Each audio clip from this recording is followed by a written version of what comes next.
Hi friends, நார்வேயில் நாங்கள் எப்படி Onam celebrate பண்ணோன்னு சொல்லி பார்க்கலாமா? ஒரு 30 ஃபேமிலி சேர்ந்து ஒரு பார்ட்டி ஹாலில் தான் செலிப்ரேட் பண்ணோம். என் இலையில பார்த்தீங்கன்னா 15 கூட்டுக்கு மேலே இருக்குது. எங்கேருந்து தொடங்கன்னே தெரியலை. 30 ஃபேமிலியில் இருந்தோம். கொஞ்சம் கொஞ்சம் ஃபுட்டு சமைச்சு கொண்டு வந்திருந்தோம்.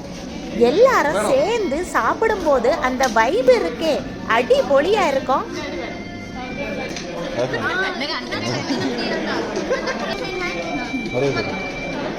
ரெண்டு வகையான பாயசம், பப்படம், மோர், சூப்பராக இருந்து சாப்பாடு.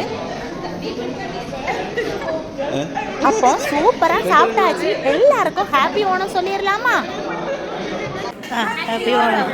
Okay, happy Onam. Happy Onam போல இப்போ நான் என்ன சொல்றது? ஹாப்பி ஓணம்.